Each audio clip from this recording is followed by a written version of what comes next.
Welcome to Sometimes You Have to Lose Yourself, a podcast where we explore the complexities of love, loss, and self-discovery. Join Charlie Perry and Marvin Speller when life's unexpected twists and turns come our way. It's easy to lose ourselves in the process, but what if losing ourselves is exactly what we need to find our true selves? Join us as we dive into the depths of human experience, sharing stories, insights, and conversations that will challenge, inspire, and maybe even help you find your way again. Sometimes you have to lose yourself. Let's get started.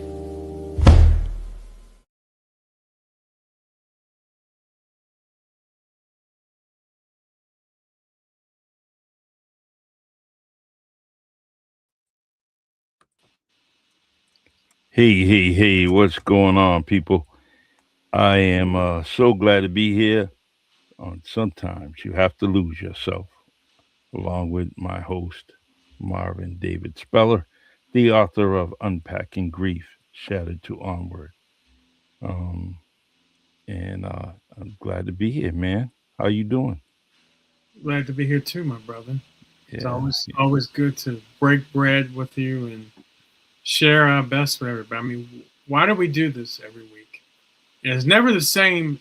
It's never the same episode. Why do we do this, Charlie? yeah. We want to share information we want to share things with people, and We share love with many different angles with people because it's the right thing to do, and exactly. it's something that has to be done, and we do it from the bottom of our hearts every week. We share something new, something different, something Mm, for people sometimes just to think, well, what if? And this is what we do. Um, um, I know you were sharing a story that you just helped out somebody. Let's start with that, then I'll go into my stuff. okay. I just want to make sure that this podcast is on Marvin Speller's Facebook page, and it I is. would appreciate that. Yeah. So, um, I get a message from a friend of mine, Tracy, and she had lost her husband. Great dear friend of mine, and she was asking about where can I get Coach's book, and I said I got one. I look for it, can't find it. But she will definitely have a book within a day or two. But that's you always talk about people.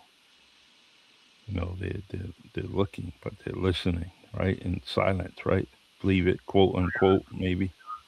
I'd Um, say hundreds and hundreds of people are checking in mm, insights because they're looking for tips, tricks, or anything they can do to help themselves out. And we're always willingly giving this to others. And so, I mean, Charlie, I commend you. I know you don't need it, brother, but I mean, to do something like that is huge, man. And it's you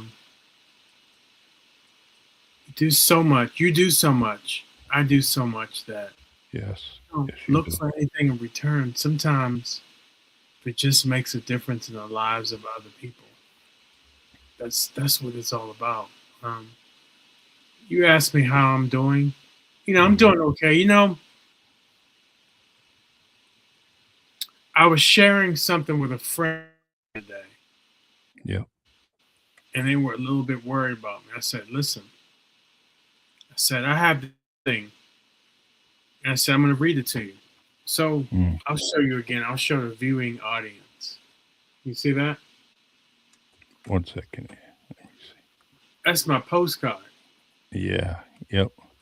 Okay, I wrote this to me 7 years ago. Mm. It says M. You are already magnificent. Things continue to work out for you. I love you. So I wrote that to myself. Very nice. And no matter what's going on in my life, this always runs in the background. Kind of like when you have something, you got music playing in the background. This is the music playing in the background. Nice. And so whenever how something looks, at some point I'll reflect on this, that, you know what? All is okay. So this is what I had to do today, man. Because I had something that really irritated me.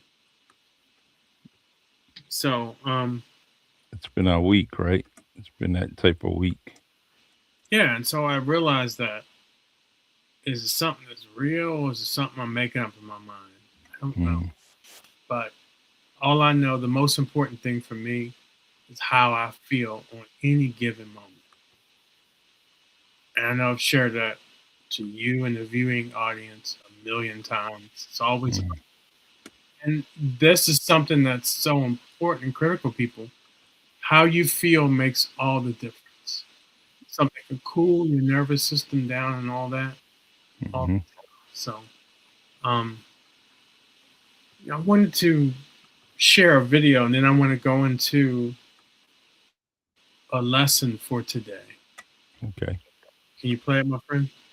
Yeah, let me just trying to put the podcast on our Facebook website, profile rather, and then I'll get that going. 1 second here. No one more click, and we shall be good. All right. So the video.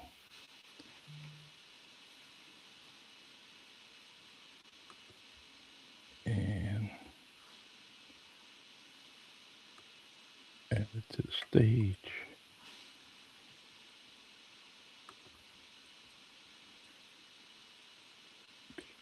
Start from the beginning.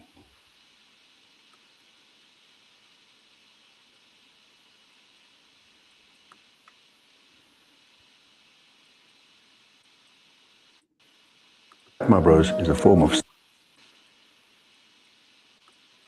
Excuse me, folks. I'm just trying to get this to the beginning. Here we go. I was busy hanging my laundry. I remember my friend saying, I can't do anything right. That, my bros, is a form of self-sabotage. Self-sabotage are patterns created in your mind that prevent you from reaching your goals. It can come from childhood, bad relationships, or fear of failing. Even when something good happens, you tell yourself, this is too good to last. Subconsciously, your actions will not make it last. I'm no psychologist, but what has helped me is noticing patterns in my life, acknowledging my achievements, and affirming myself with positive thoughts. There's plenty of info available online. Look after yourself. I was busy hanging my laundry. I remember my friend saying, I can't do anything right. That, my bros, is a form of self-sabotage. Self-sabotage are patterns created in your mind that prevent you from reaching your goals. It can come from childhood, bad relationships, or fear of failing. Even when something good happens, you tell yourself, this is too good to last. Subconsciously, your actions will not make it last. I'm no psychologist, but what has helped me is noticing patterns in my life, acknowledging my achievements, and affirming myself with positive thoughts. There's plenty of info available online. Look after yourself. Yeah. Great. I mean, imagine that, right? I mean, we talked about words have energy, and these energetic patterns. It is what it is. It's called self-sabotage, right? Yes. And you are the owner of that. So think about, there are millions of ways you can self-sabotage yourself. And you know, I have been a victim of that. Especially during the phase of my rebuilding. Hi, Evelyn. How are you? Yeah. Hello. How you doing, my friend? Our friend. Yes, our friend. You know, let's go into this, man. Yep.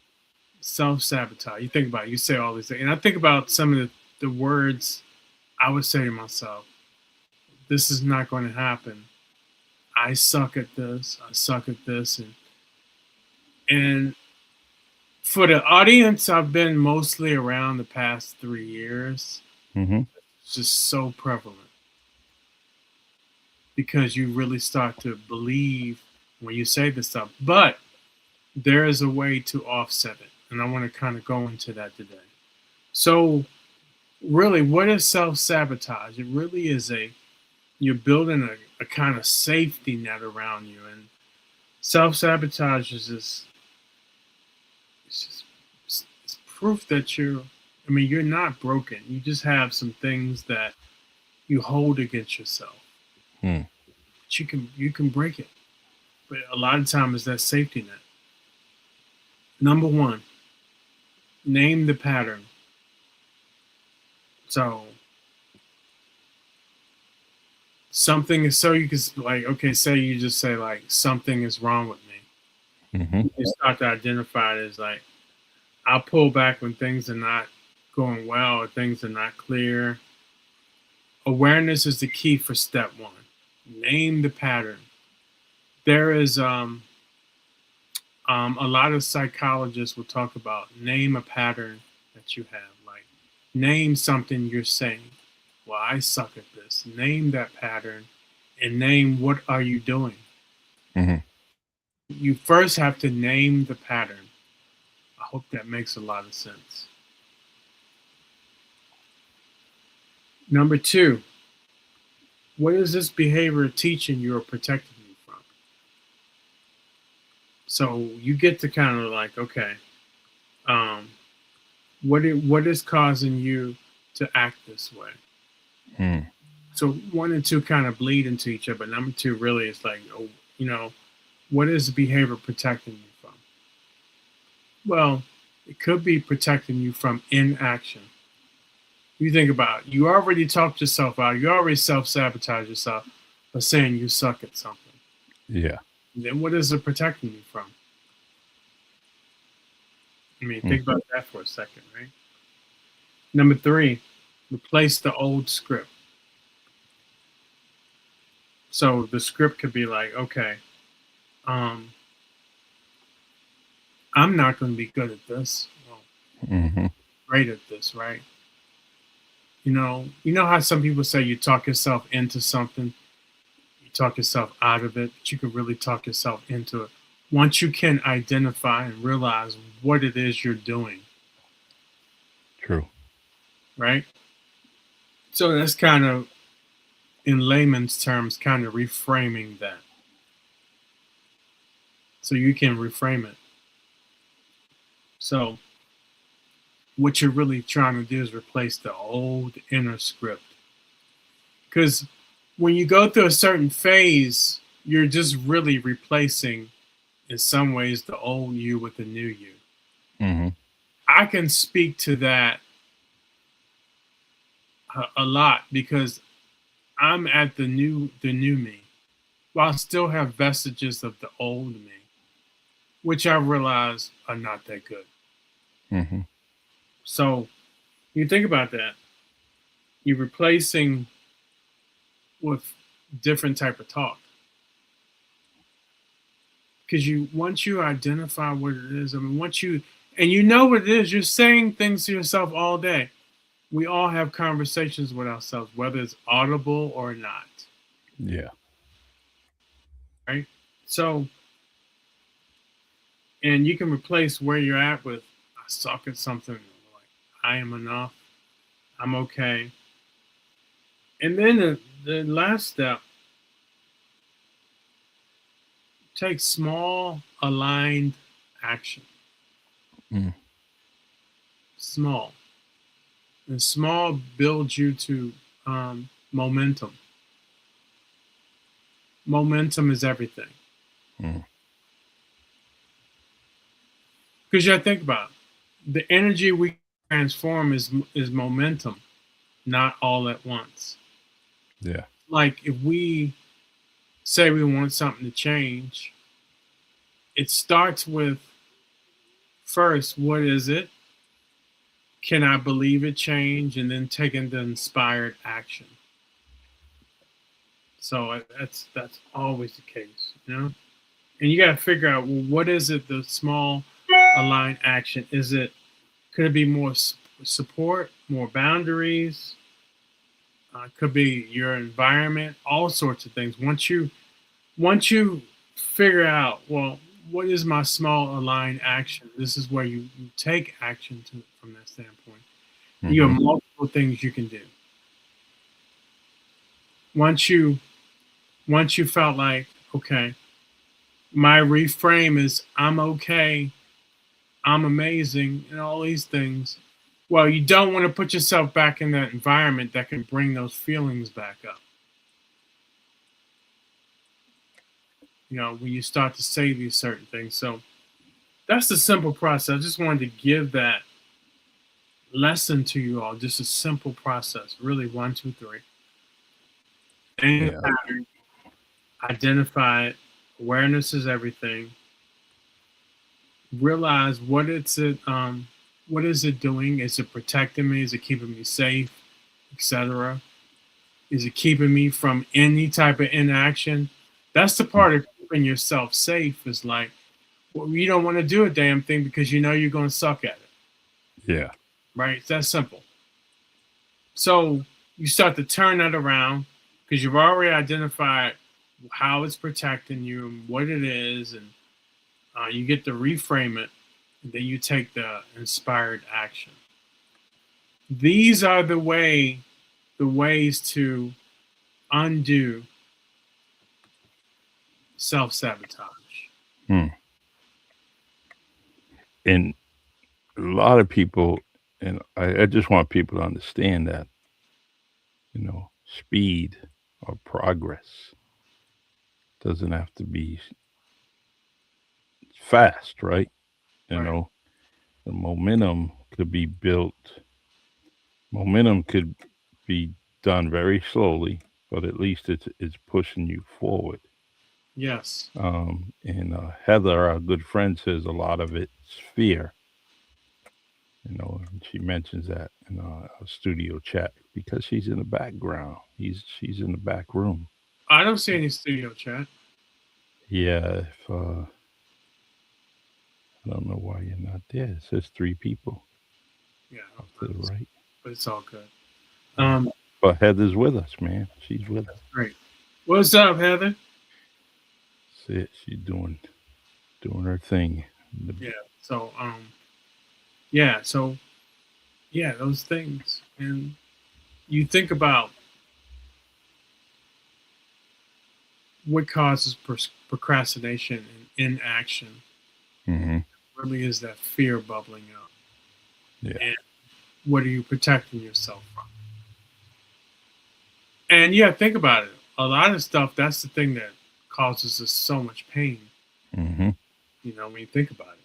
So that's the main lesson. I really wanted to break that down this week, what self-sabotage do. And I think when we talk about the onward part of, especially where I'm at, right? The onward part.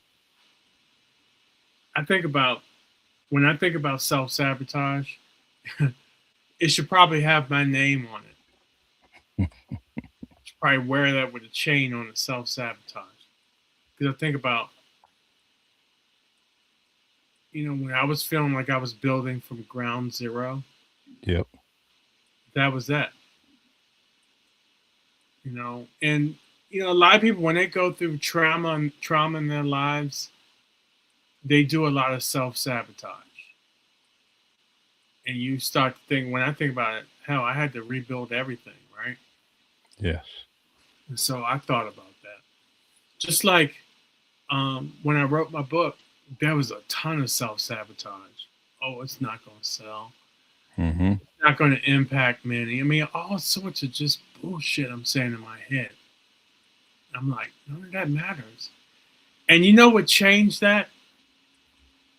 When I identified it, I realized what it was, but somebody helped me with that. Somebody was like, I check out your podcast and I see what you guys are talking about. And you know what? It's impacting many people. And I was like, and I recently heard that from Heather. I was like, well, damn. I knew there was many people in the background checking this out. Mm-hmm. So I was like, you know, you don't always need that stuff for validation, right? But sometimes it's nice to know that you're impacting many. And we do this not because of that. We do this because we want to help. Exactly. And I think about you giving a book out to somebody, you've given out dozens of books. And so have I. It's all good, man. It's about helping people. And I know Heather has done that too. Yeah. So, thank you, Good. Heather, for trying to make a difference in the lives of many too. Birds of a feather flock together, right? You know? Always, no doubt. Yeah. So yeah, I think about that. And so I think about back to the topic, self-sabotage. Those are some of the key tips to overcome it. Mm. Does that mean you're never going to have it? Of course you're going to have it. Yeah. But like when I was in a self-sabotage moment today, I realized what it was. And the one thing that helped reframe it is the one thing that's on my wall when I leave out. Sometimes I'll high five it. Yeah. You know? And you know, this is really what lies in the background is that.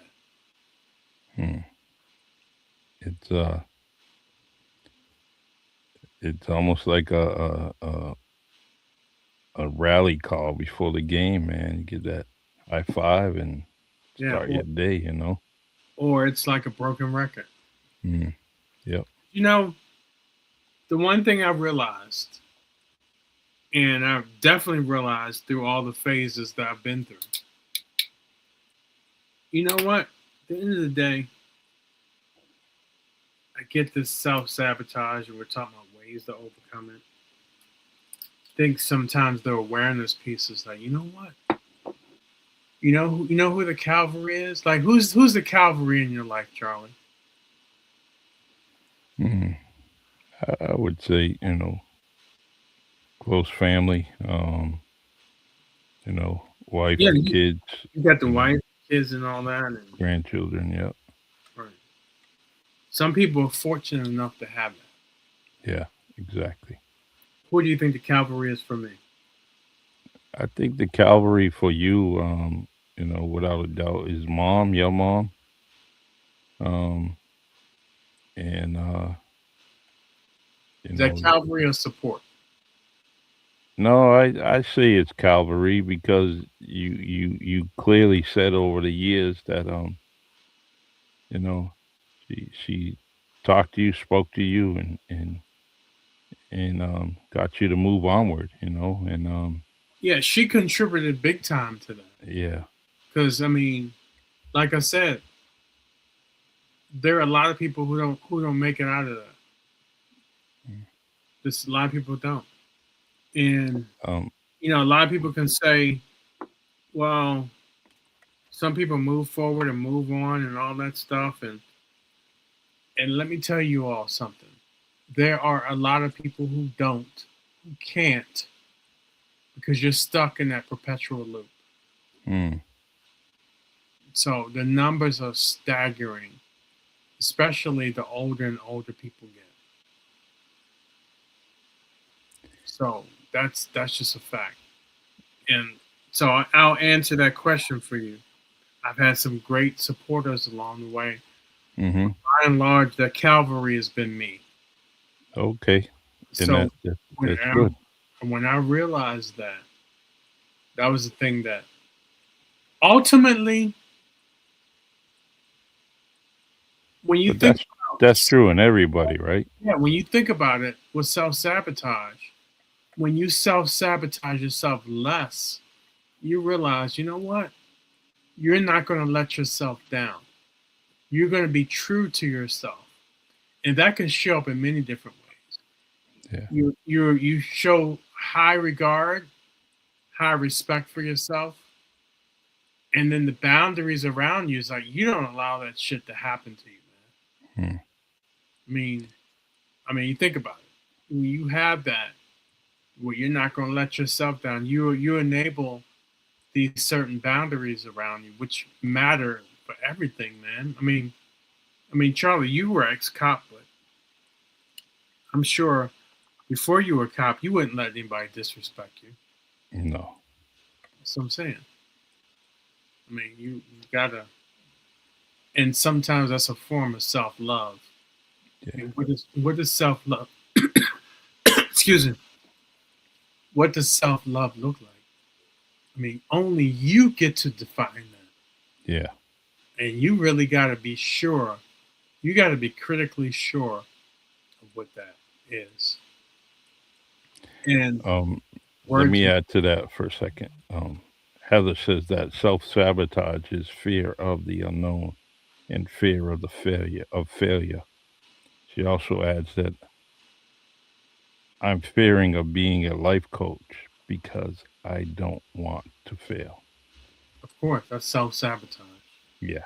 And then Heather, I would say, you know how sometimes early on when you wanted to learn how to swim, somebody had to push your ass in the water?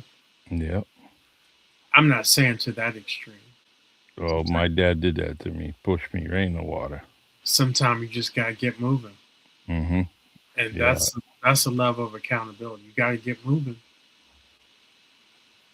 And I would always say that to anybody. Because, yeah, we're all going to have fears. And guess what? You're never going to not have them. Everybody has them. I have fears at times. I try not to let them overwhelm me. But we all have something that comes up. We have a million thoughts a day. There's things that come up, right? Mm-hmm. You're like, damn, what is that? You're like, wow. So, yeah, we are going to have that. Thing about it is, don't let your fears ever paralyze you. Or your fears, your brain is a tool for you, not the other way around. So get a hold of that bad boy. That's why self-talk has these energetic patterns to it. Mm-hmm. And the things we say that are more positive for us, whether it's an affirmation or whether you're digging yourself out of self-sabotage, the words I'm not going to go too deep into it. We talked about it last week. We have this energetic field around us. And the things we say and think could enhance that or disrupt it. Mm-hmm. And that's just like some days when you're feeling your best, looking your best and all that, you attract certain people around you. Somebody near and dear picked up on that energetic field. And voila, here you go. Yeah. That's why it's so important to stay grounded and understand by what you say and how you feel makes all the difference in you and the people around you. So guard this with your life, your feelings. So let me see. Got a message here. how are you getting all the messages? I don't see any of them, brother. Yeah, I don't know why. You should have it because it has 3 people in our studio, you, I, and Heather. I don't see It says, can you hear me?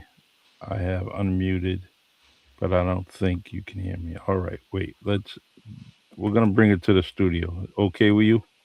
Go ahead. Hey, Heather. Hey, Heather. Hello? Can you hear me? Yes. Yeah. Okay, good. So going back to the Calvary piece of it. Mm-hmm.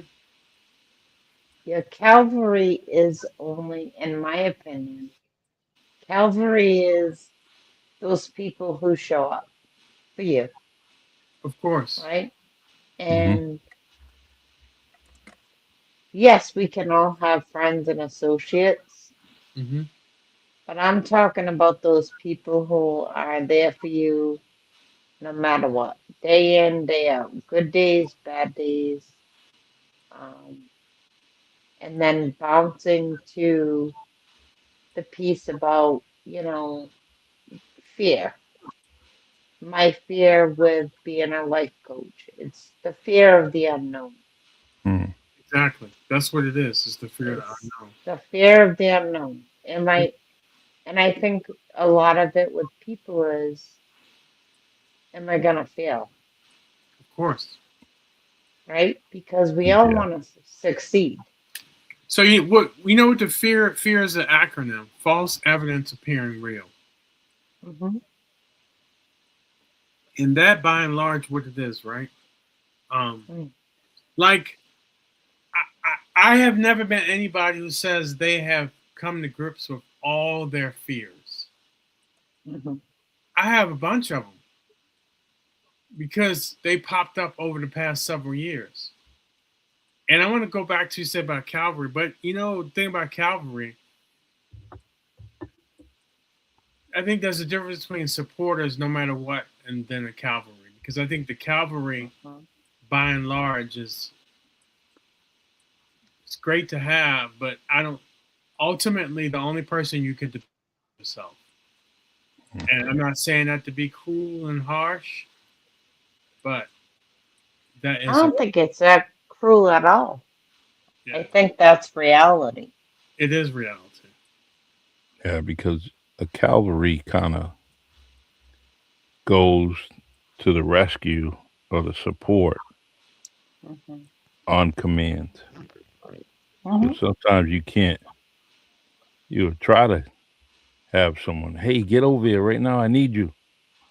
So You that's can't. needing, right? That's Yeah, needing, yeah, Right. that's yeah. not an actuality, right? So Hmm. when Hmm. you think about something you want to do to please yourself, right?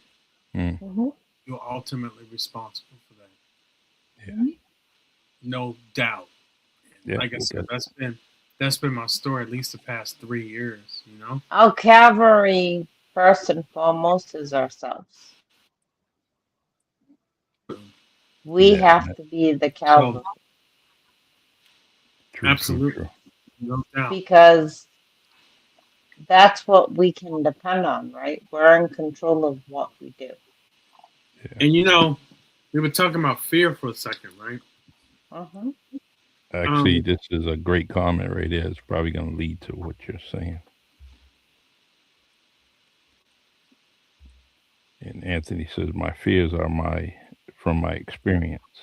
PTSD Hmm. mhm. has made me fearless. Sounds crazy, but it's real. I have come to the grips with whatever fears had. God, let's see, God is my only fear. I get it. Anthony Black is a U.S. veteran. Been through Thank you a for lot of serving, country, Anthony. Thank Really, you life, for your service. yep, life, a lot of life experiences, and I'm so gonna tell you all something.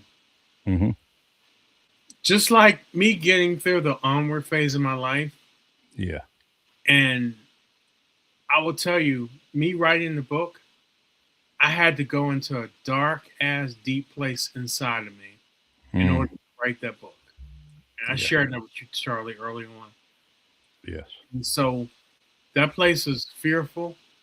It was ugly. It was burnt. It was dark. It was just brutal. And part of that, when you have that, you don't care what happens, right?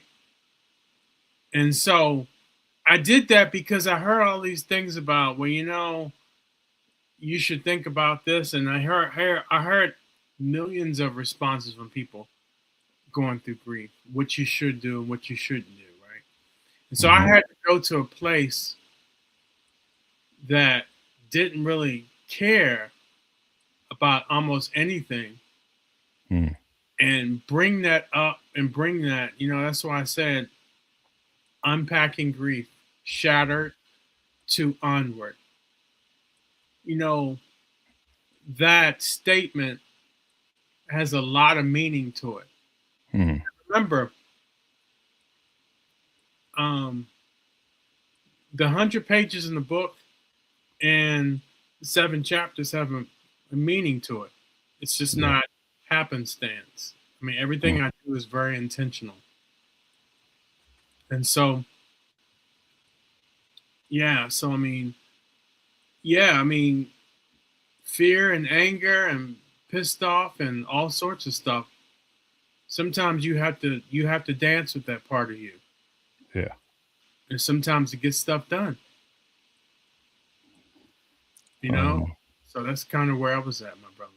But thank you, Anthony. That is so relevant. Yeah, it is. All right, I'm gonna take Heather off the screen here for a sec.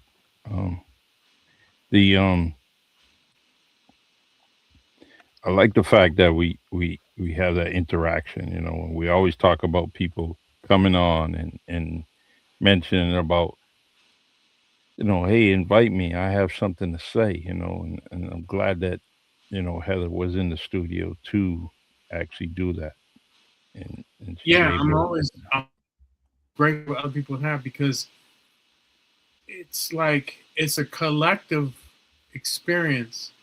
It's a collective thought pattern. This is what we have always tried to create, a hive mind on everything we do. We invite anybody to come talk to us. Anybody. That's why we at times we invited a lot of people to come on and talk, because you want to hear other people's perspectives. We don't have all the answers, but collectively we can have some level of discernment and give that out to the whole listening audience. Yeah. Um, I like I just like this. I like all our podcasts, but I'm very, it feels really, really good to me, or for me, when we have experienced people come in and give their input, and then give their time, you know, because Heather's busy and a busy professional, and Anthony's busy and he's a busy professional, that right. here they are, they're spending some time with us. Absolutely. I'm grateful for everybody who joins in and Yeah. Appreciate everything we do. I mean, to try to help people. My goodness. Yeah. So yeah, Facebook. The last people who I sent my book to. It was a surprise to them. Yes. And I think about, you know, we talked a little bit about your nervous system gets hit. Just like Anthony, your nervous system got hit. And when you go through something traumatic, your nervous system gets hit. And that could lead to all sorts of things. So, and when you're fearful, your nervous system is hit. You know, sympathetic nervous system is getting pounded. You know, I've been there. And so I think about, for everybody, it's like when you have fears of something, or whether you're having self-sabotage or not, your nervous system getting pounded. And this is the part of why we have the fears, because we want our nervous system to calm and cool down some, right? We don't like that feeling. You know, the heart palpitations, the raised blood pressure, heart rate, the inflammation of your nervous system where you're just not feeling your best.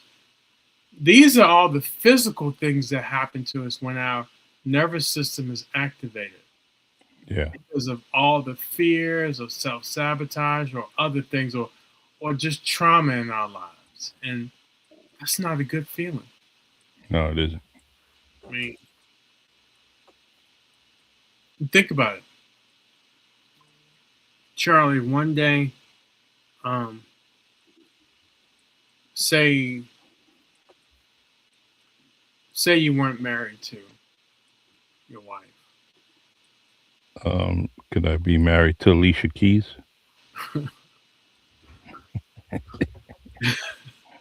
Is she on your list of celebrity crushes? Yeah, one of them. Yeah. She definitely not on mine, brother. So Mm-hmm. keep that. But now you got into an argument with Alicia Keys, right? Yep. That anger is activating your nervous system. I mean, there's so many things that can go wrong when your nervous system is activated. So So, true. I Yep. mean, think about it. So that's our most, and you know what? There's things inside of us we're always trying to protect ourselves, and one of the ways to protect ourselves is the fear. Mm-hmm. But that has a dual effect here. Not only does it cause you to have inaction, but it inflames your nervous system.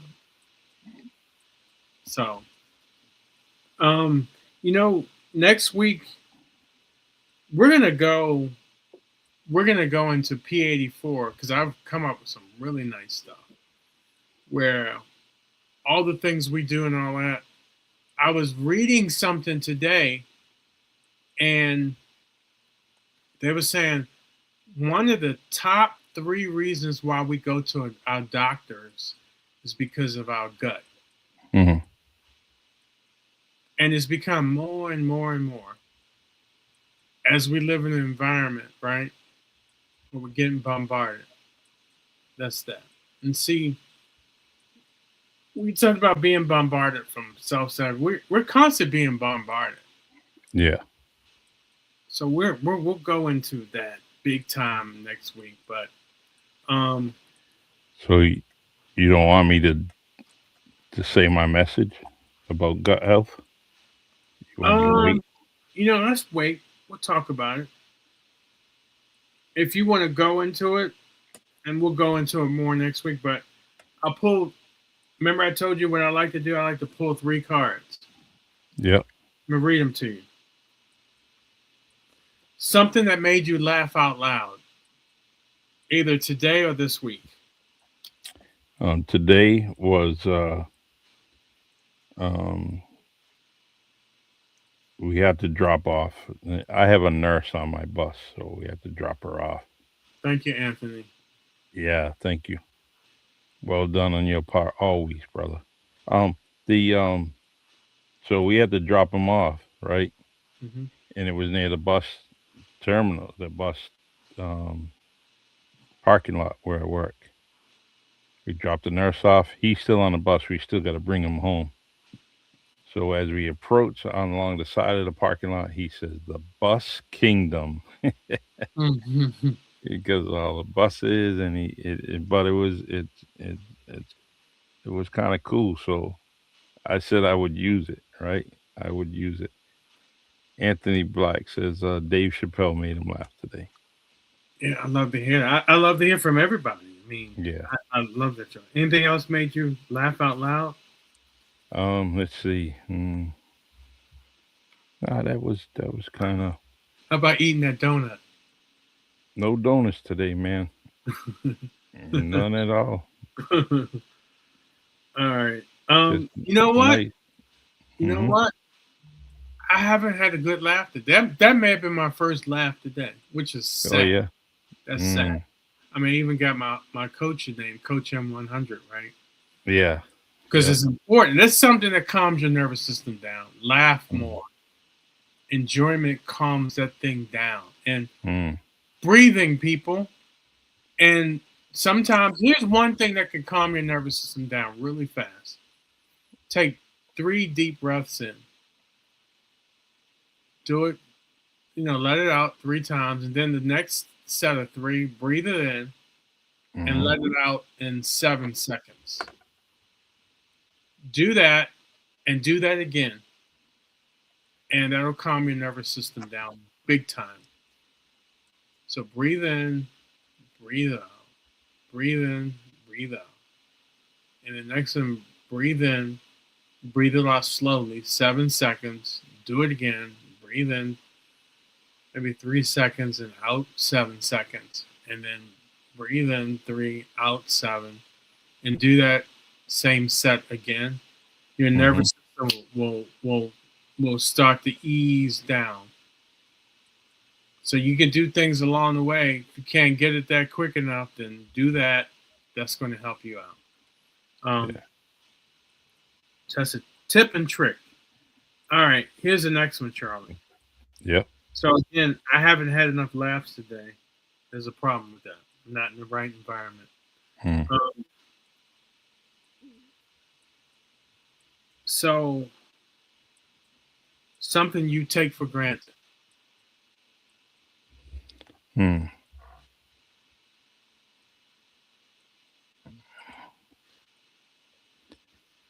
Uh,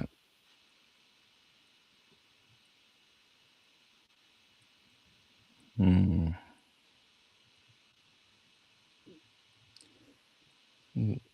I could say that, sometimes I take conversation piece from my wife for granted, right? Hmm.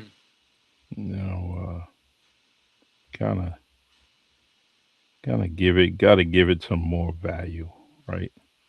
I love to hear that, Charlie. Yeah. So, you know, that and that happened today. There's probably a lot of reason why I only laughed once today. Hmm. And you laughed once just a few minutes ago. I So had to once, man. yeah, Which is not good. yeah. So, um, Um, um, Anthony says absolutely nothing. Yeah, I like what he uh, said before. That's actually an old special forces breathing technique. yeah, yeah, Probably, maybe where I picked that up from, Anthony. Thank you. yeah, But it works. yeah. Definitely It does. works.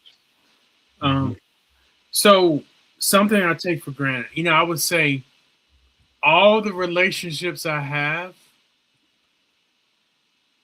I take for granted Mm. because sometimes when I'm in my own hole, Yep. I don't realize at times how good I have it. How good I have it with the people around me that love me. I got it pretty damn good, man. Mm. So yeah, I take that for granted sometimes. And there's one thing, even with you saying that, right? Hmm. And saying how good you have it. Um, but I also want you to understand that your your appearance, your just you in general, brings out a lot of the goodness in people around you. Thank you. I So appreciate in what you do in that, it causes a better environment. And to an environment where it's appreciated by you. And so I just want to let you know that sometimes you got to say that No, I you appreciate it. you bring that to the room, right? No, I We appreciate. Yeah. I appreciate that. What I've tried to do a lot lately when I'm around people, I just put a smile on my face. Hmm. And you know what? We have something wired in us. When we see a smile, we smile. Yeah. So I was like, I need to do more of that. So I always write about contagious smiles, Yes, it is and contagious, brother. write that all the time. It's hard to have two good and a bad exist in the same time. So Mhm. um, I have one more for you. Yep, But thank you. I appreciate that comment, Charlie. Um, you got it, bro. Obstacles you've overcome. Hmm. I think I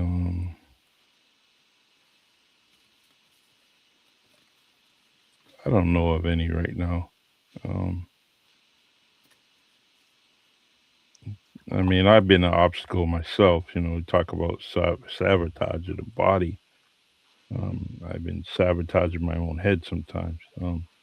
Right. Uh, Heather says, Charlie, your wife is part of your Calvary. Oh, and Calvary uplifts us to a better version of ourselves. Yes. It's true. Um, Well, See, if Heather, you're around the right once, people, right? If you're around the right people, absolutely. yeah, I would definitely say that a million times. And so that's what I was saying. When you think about you think about what type of support you need to be at a better place. Mm-hmm. Sometimes you can't have crappy people around you. Yeah. Sometimes you can't have people that tug on the things that don't cause you to be your best. Mm-hmm. I remember, um, I remember, and Heather, I will embarrass you for a little bit here. I remember, you can put it up if you want. What's that? Can you put her back up? Oh, okay. Yep. So I remember, hearing your full story, and I think about what your present husband brings to you. Mm. And so when you think about the people around you can make all the difference. So I agree with that point you guys were saying. It can make all the difference. And I think about, Absolutely. right? Absolutely, right? And it Absolutely. starts Yeah. at home, right? Mm-hmm. Yeah. I always, my always thing that I've always said is kind of like sports people, right? Mm-hmm. You got to support your home team. That's Yeah. right. If And you that, don't support your home team, you have nothing. right. It starts at home.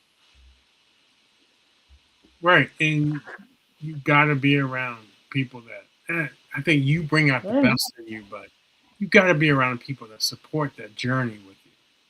course. 'Cause it's Of course. always about that support. And so Mm-hmm. Mhm. totally. Whether that's your wife, your husband, your children, siblings, your best friend, you have to surround yourself.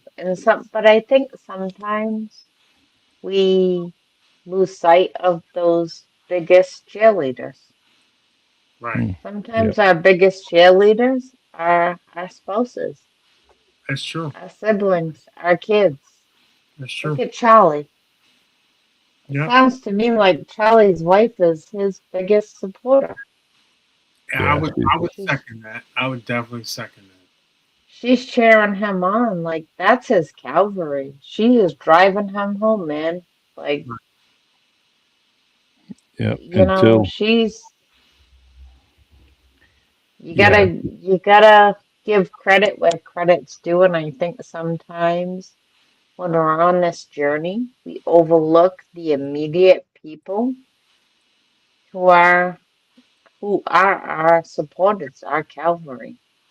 Well, that's what I was saying earlier. I think sometimes I take for granted the many relationships I have with people all around the world.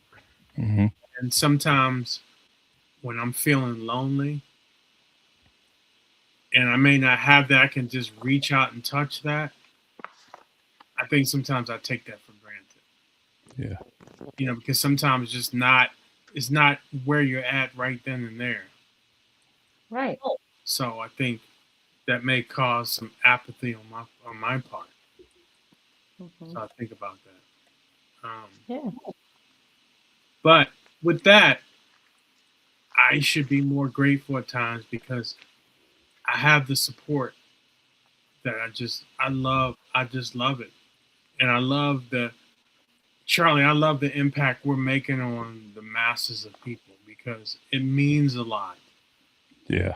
We always talked about if it reaches one person, Yeah. that makes all the difference. One person. Hmm. Um, It only takes one, and by that one person, by word of mouth, it spreads to many. oh yeah, and I think it's done that. I want to Yeah. talk the last couple minutes. My audiobook. Like one second first, because this is still on subject. It's I guess Anthony's obstacle was how to forgive people that have done me wrong. I overcame the feeling of revenge, and I wanted to mention that because that's his obstacle, and it's that's something that's difficult sometimes for me to do. Yeah, me Hmm. too. Yeah. Because sometimes, like I said before, we all have a side to us, right? Mm-hmm. Sometimes I've dipped into that side to get shit done, Yeah. or whether it was revenge or standing up for myself or etc. As long as I don't lean too deep into that side, because ultimately I want to always do the right thing for everybody. Yeah. But doesn't mean I can't leverage that energy from that side to get things done. So, I guess if you guys don't mind me interjecting Mm-hmm. to speak to Anthony, Yeah. he, he mentioned about forgiving people who have done him wrong. I guess my question is, on what level did they do you wrong? Mm. Because there's different levels, right, of forgiveness. And it depends on what that person did to you that you're looking at forgiving. There's different levels to that. Somebody Yeah. cut you off in traffic, yeah, you're gonna move on, right? Mm-hmm. If somebody abused you, that's a whole different level. Yeah. So I think it depends on the ask of what they did to you Mm-hmm. is the question. right. Yeah. And then you can gear that towards what you can do to move past it. That's true. That's very true. I also Right. think about be mindful and be aware of how that affects you, because that can totally steer how you operate, because someone's holding the space in your head and a lot of Mm-hmm. times for free. And it's almost like sometimes when you hold something against someone, it's almost like you drinking a poison and expecting that to affect the other person. So you Yeah. got to be Right. always mindful of Yeah. what something happened or somebody did to you, how much you have it weigh on your soul. That's Yeah. just my perspective. Hmm. I Is agree. it worth it to hold on to that anger? I don't know. Depends on the degree Yeah, of the hurt. yeah. He I don't gives a response here, and his response is says on a level where this person may have been extinguished from the anger that I had in me. Yeah. Hmm. And it makes sense because sometimes that revenge is definitely going to be at a point or at a level where um maybe it's physical where you go after someone and you end up hurting them. Mm-hmm. But does that solve everything? No, it doesn't, because being physical and hurting someone else has its consequence, and its consequence may Hmm. be um, an arrest, incarceration, Right. um, and things like that. So, you know, I definitely read that and definitely know what you're doing, what you're talking about. Um, and he says that that's a great analogy, and I appreciate the comment. But there are three anger management classes. Two cognitive, cognitive. I can't. I can't even pronounce that. Thinking classes, monthly visits, and psychiatrist for PTSD. It's hard for people like me to readjust to the real world, and I understand that so hardly. Whew, and And I appreciate the journey that you've taken, Anthony. I'll say that yeah, one yeah, person to another, my brother. I will say also to that, this proves everybody has a journey to take in their lives, and some people it's way, way more difficult, and hmm to readjust. And I would also say to that, really, what is the real world? Is any of this real? Because I don't think it is. I mean, I know from what people would consider normalcy, I get that some people want to function in that world, but sometimes the world we live in or what's normal is what's in between our ears and what we see and feel. I think we all try to make that feel normal the best way we can. And Mm. so I get, and I'm grateful that somebody's trying to do that to get themselves back to that place. It's Yeah. probably way easier said than done. Yes. Yep. And it's a far much. It's it needs more length of time than a podcast, right? Yes. Yes. And so it's but And I Anthony, think sometimes the brain, Anthony, reaching out to you, um, having gone through traumatic experience in my life as well, I think sometimes the brain automatically tries to make the logical out of the illogical. mm, And sometimes there's no answers for that. yeah, And we have no control over the illogical, but we have control over what we do with it going forward. mm, like that. I like that. Like that. I like that. Yeah. The yeah, Heather, you gave a lot of comments, but we got to get you on the other side. We have to get you on the other side. And what I mean by the other side is when you listen to the podcast, you know, go on my page or Marvin's page or YouTube. That way you can I'm put. on it. All right, yeah, we definitely want to have those comments in there because the chat you put it in is our private chat. Well, it's my private chat because Marvin can't get in it, so I don't know what's going Mhm. on. I have never been on that side. I Yeah, don't, I can't see it well. so I don't know how it looks on the other side where Marvin's at and you're at. No, So I I don't. only see the comments. Yeah. Yeah.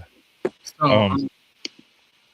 oh, you know what? I clicked on the private chat up top and it's there.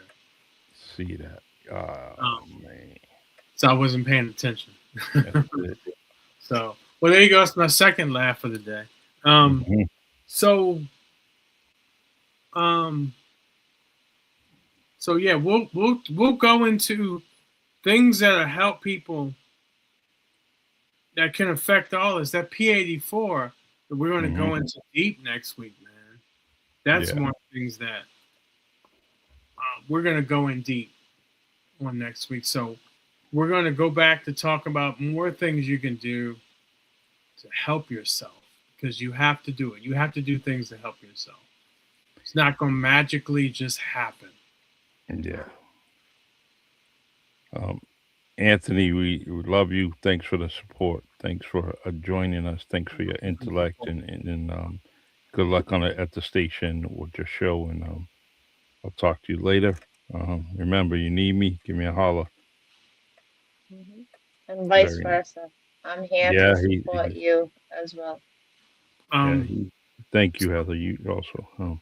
yeah, so we're um my audiobook came out on Friday.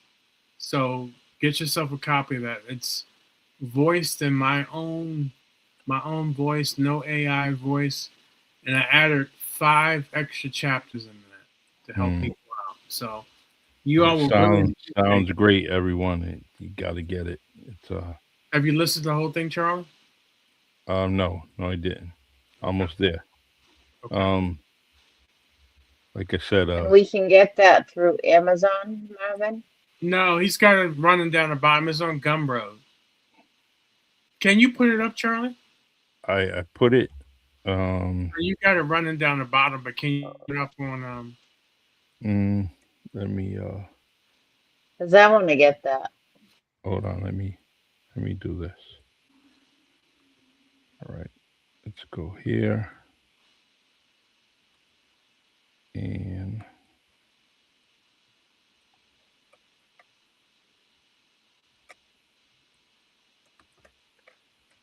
I did share it on Marvin's page, Heather, so it should be on his Okay. or mine. One of them, I can't remember. I definitely want to Yeah, let me. partake in that to share Yeah, as well with others. I'll actually share it to you. Um, all right, let's see if it comes up. Yeah, Yeah, so it's on my page, perfect. and Yeah, I mean, I as much as I love the print art, I love this too. I love the audiobook because it gives a little bit different perspective, especially Hmm. the first chapter is really going to hit people a certain way. yeah, Hmm. Get to the yep, rest of the book. So, um, and if I mean if you're in a car, man, oh my God, Yeah. it just yeah, sounds so it'll great. hit you in the car. Yeah, you can listen to the whole thing all the way through. So, You can read a book, but there's something about hearing the feelings of a person that resonates. oh, you're gonna hear the feeling. You're definitely gonna hear it. Yeah, Yeah. And So, that's what people need to hear. yeah, they need to hear the whole story, Yes. and it's as raw as the book, if not more raw. Um, so That's what people need to hear because that's what they're going to identify with, yeah, absolutely, you got to get the raw. right? Yep. If you are transcribing this through text, it wouldn't have the same message as the same message we had tonight, yeah. Oh, talking and absolutely. hearing from you and Charlie. Thank Absolutely. you. Yeah, You also. we got to get in here. We got to show ourselves, and we got Yes. to just give it to you. Hmm. Mm, Absolutely. yeah, the Heather, I did send it to you, so you should have it in I Messenger. saw that. It popped up. Thank you so much, Charlie. I All right, appreciate that. you're welcome. Hey, Charlie, do me a favor. When you play it, uh, can you play it on your speakers in your area you're in now? Because I went back and refined the vocals. I mean the sound a little bit. Let me know how it sounds. All right, hold on one second.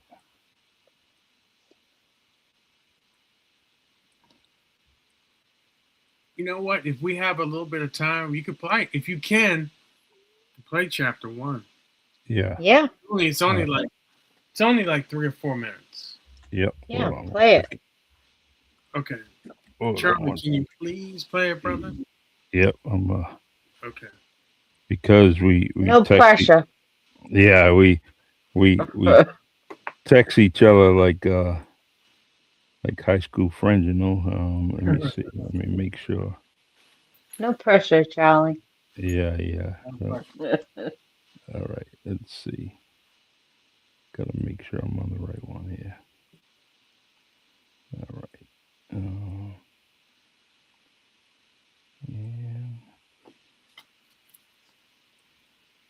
what is going on here? Here it is.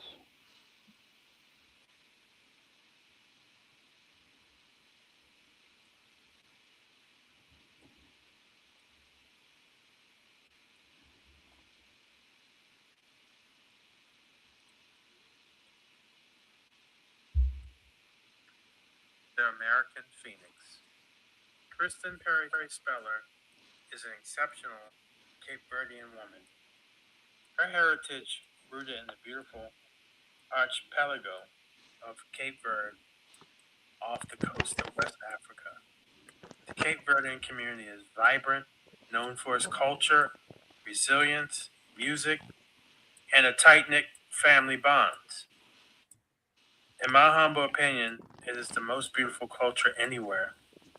Though I admit, I'm biased. Kristen embodied all of this. She was the best person I've ever met, and I know that I'm not the only one who feels that way. She had a way of dissolving the illusion of separation through her presence, her love, and her way of truly seeing people. She reminded everyone that they mattered. Her love made you feel like home. Something in me recognized the magnitude of her soul immediately when I met her during my visit to Los Angeles. I met her in the one place where she let her soul guide her, the music studio. I knew immediately that she was someone that I needed to get to know more. Not because she was very beautiful, which she was, but her aura and vibration were exhilarating and incredible. When I first met her, I told her, I'm here to remind you of your greatness. I don't know why, but I said it. But it came straight from my spirit. We met at a local Starbucks, but the truth is, it almost didn't happen.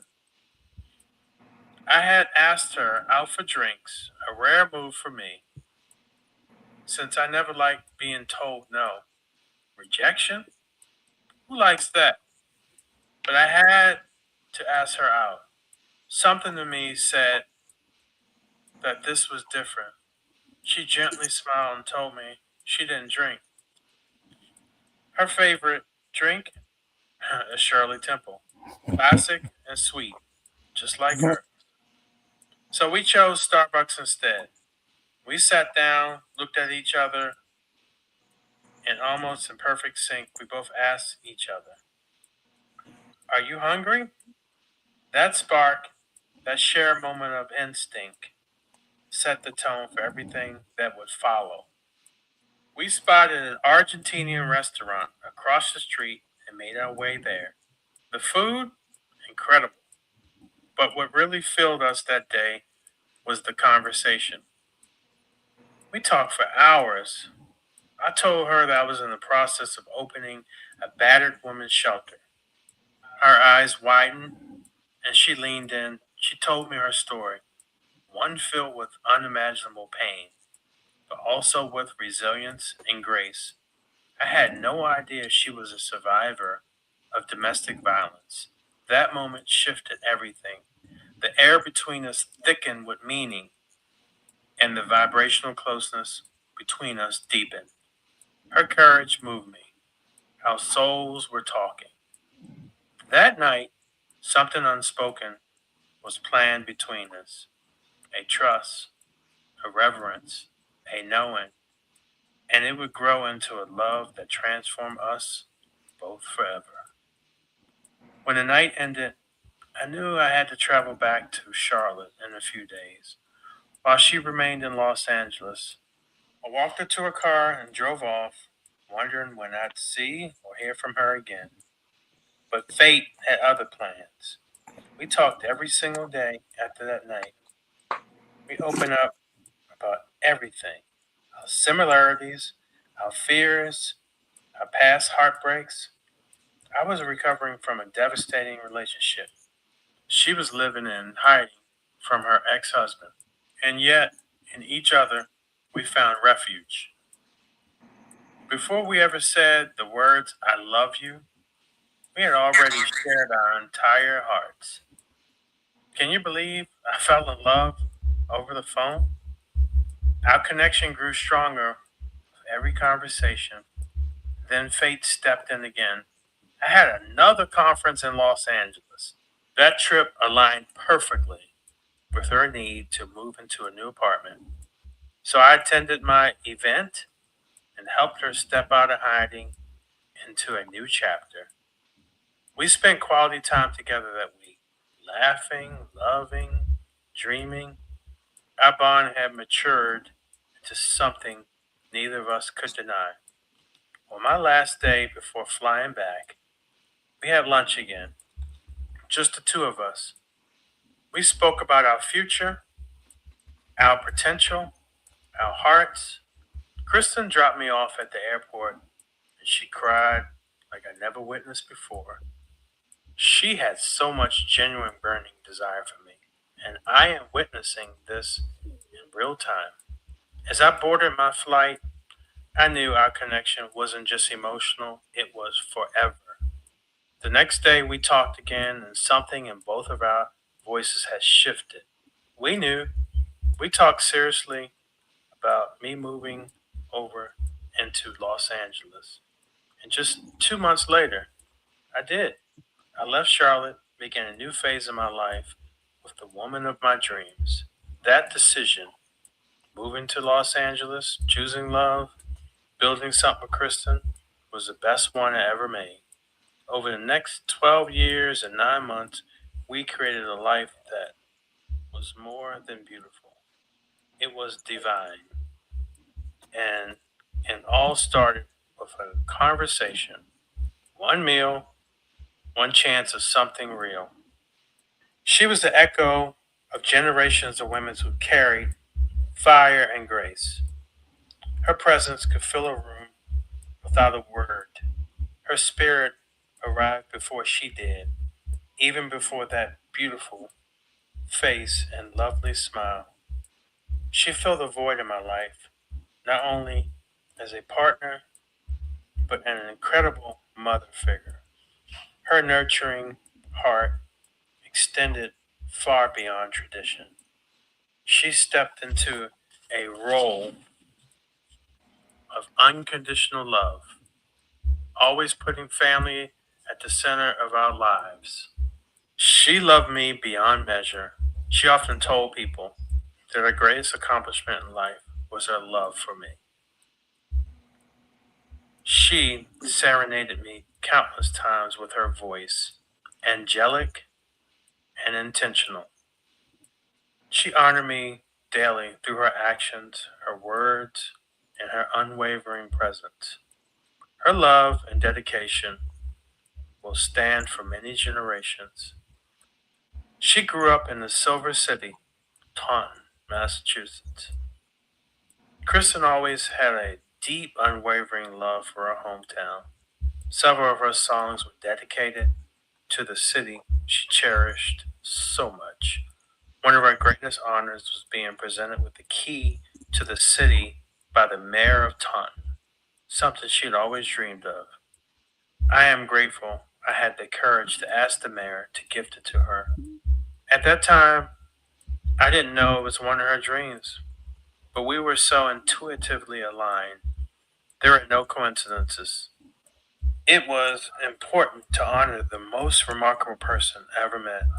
I chose the title of the first chapter, The American Phoenix, from a quiet, sacred place.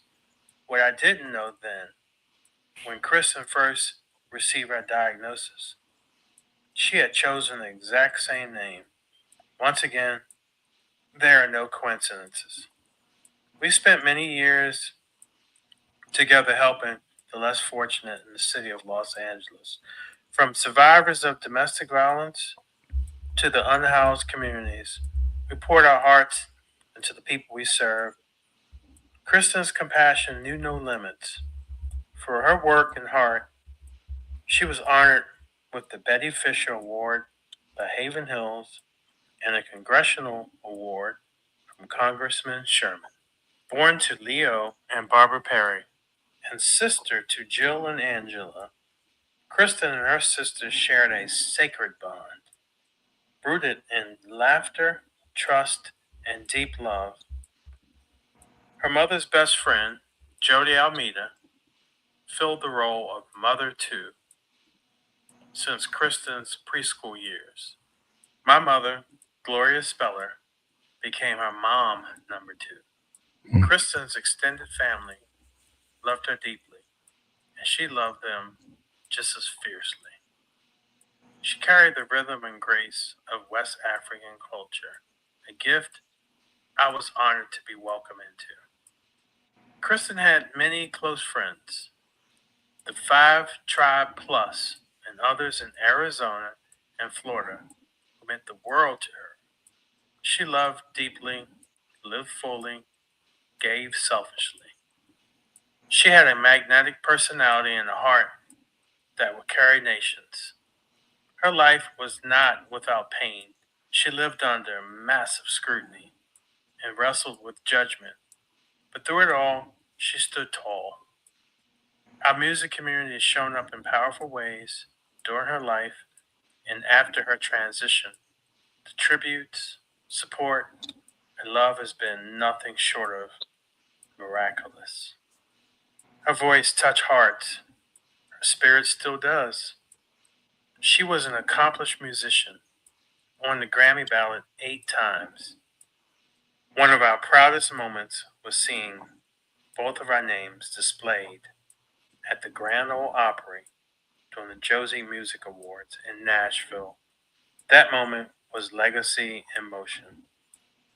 She often calls herself the Phoenix. It wasn't just a nickname, it was a declaration. Kristen identified deeply with the mythology of the Phoenix, a being that rises, reborn from its own ashes. She saw her life, her struggles, her triumphs, her healing as a constant cycle of breaking and becoming. I have her plaque that reads, "The Phoenix, in times of doubt and confusion, it symbolizes strength, transformation, and renewal. For only from the ashes of who we were can we rise up to become who we're to be." This plaque she owned rings more true now than ever. She wasn't just rising once, she lived a life of continually rising. And in death, that legacy rises again through every person she touched.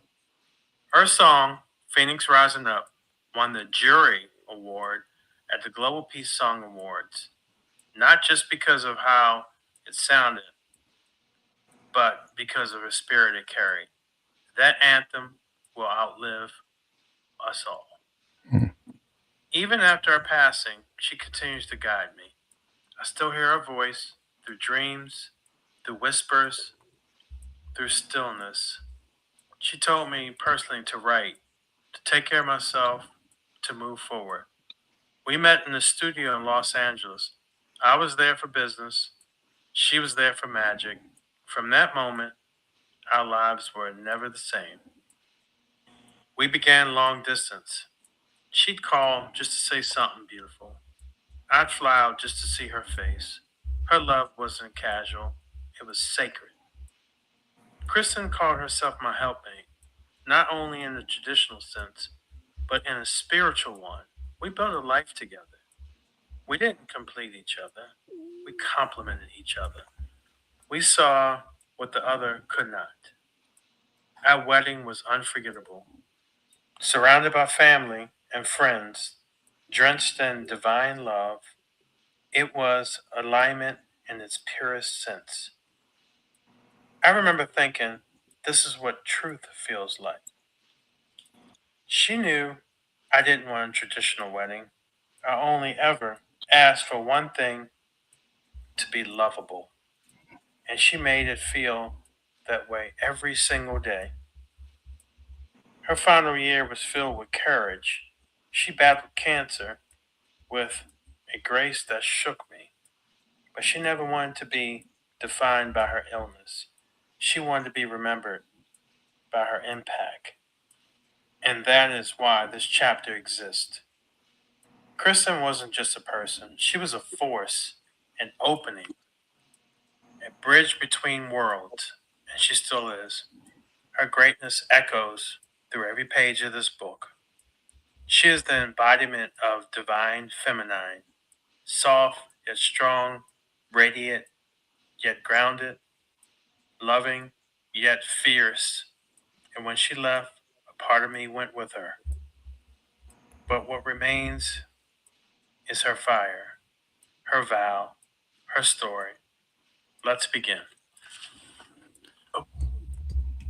Awesome. That's chapter 1. You have me in tears. Oh, really? Yeah. Oh, wow.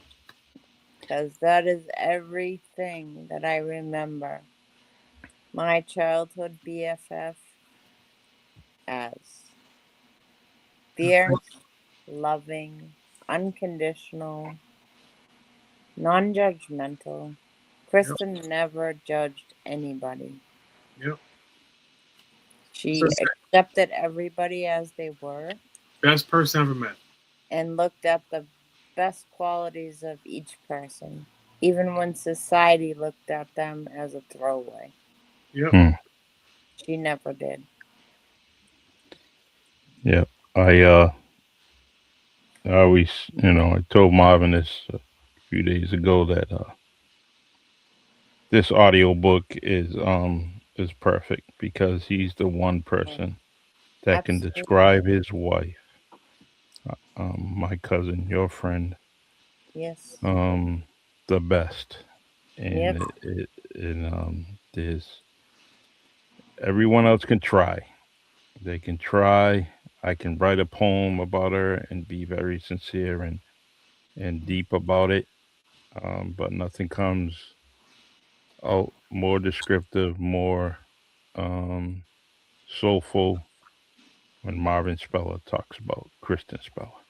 Yep. Sometimes, This audiobook is your written book was amazing, but I will tell you this, just from listening for the short time of your voice describing how amazing and resilient she was and the love that you had for each other in your own voice resonates 10 times stronger than the book.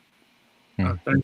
I mean, you have to honor people, um, and it doesn't mean that you can't live your life, but doesn't mean you can always honor people. And I've had, and I've shared this with you, Heather. I've had over the past couple of years, people were like, "Well, how can you ever want to be with another woman or anything else?" And I always say, it's like it doesn't mean you have to stop honoring. And I'll tell people, I'll share this again and again. She told me explicitly, I need to have other women in my life. She told me that. Hmm. Mhm. So doesn't mean I won't ever stop honoring her, but doesn't, Right. and so, you know, You need companionship. yes, They're never going to replace Kristen, and and a that's good woman that comes into your life will honor that and will Hmm. not be jealous of that. of course. But you know how people get judged all the time, so it's all good. Yeah, but it's companionship. Yeah. And We're that's human beings. We need companionship. They're never going to be Kristen. right. And it talks about in the book of Genesis, Hmm. it is not good for a man to be alone. No. But ultimately, it doesn't matter what people think I should do. I know what I should do, Yes. or what I am.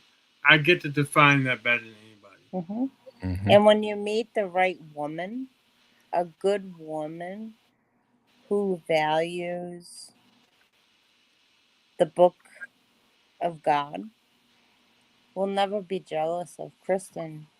If anything, they'll honor her and support you in remembering her and honoring her and support you in that. Well, And vice versa. If you and- met a woman who lost her husband, right. You know what you would be that person too. and you know what? I will say this to any woman out here in the world. Kristen taught me how to embody love because Hmm. she was an embodiment of love. Yes.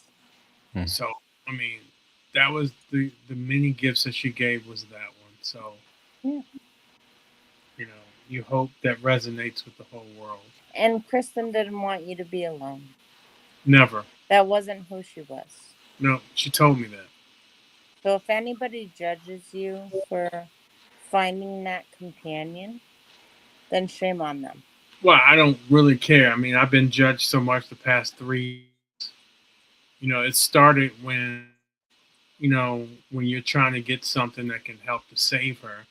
Some Hmm. people said, well, why is Marvin begging?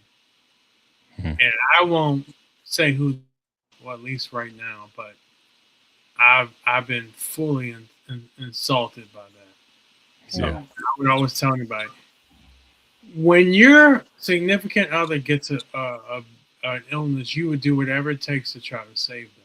Of Mhm. course. So If you truly love them, you'll go to the ends of the earth to save them. Yeah. That's love. that's who both of us are. So, Hmm.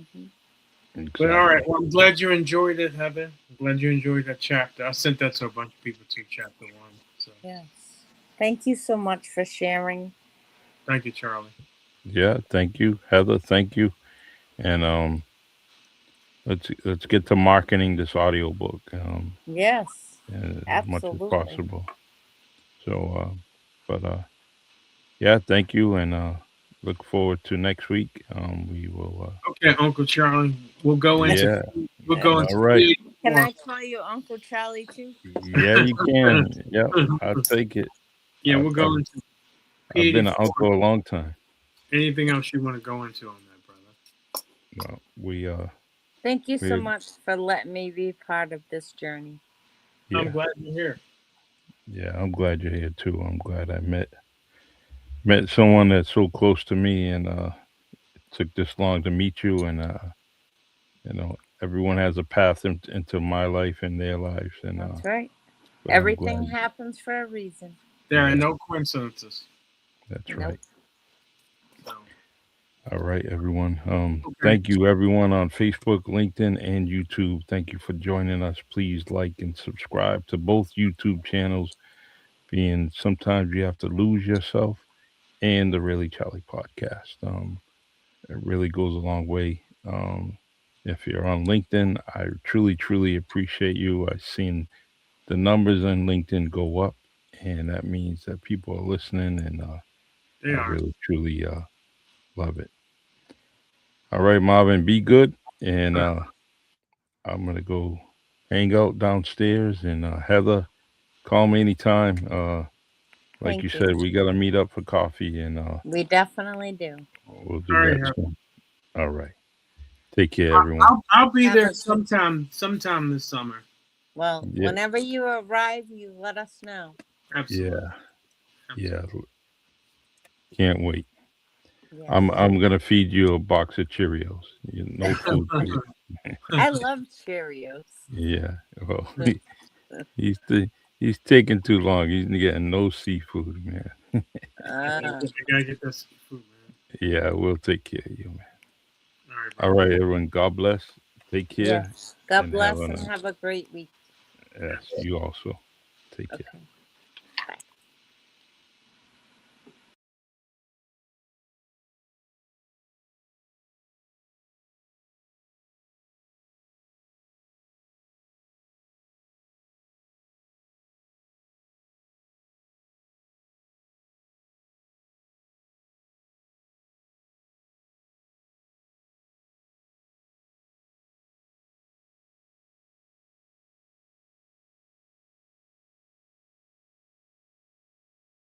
Welcome to Sometimes You Have to Lose Yourself, a podcast where we explore the complexities of love, loss, and self-discovery. Join Charlie Perry and Marvin Speller when life's unexpected twists and turns come our way. It's easy to lose ourselves in the process, but what if losing ourselves is exactly what we need to find our true selves? Join us as we dive into the depths of human experience, sharing stories, insights, and conversations that will challenge, inspire, and maybe even help you find your way again. Sometimes you have to lose yourself. Let's get started.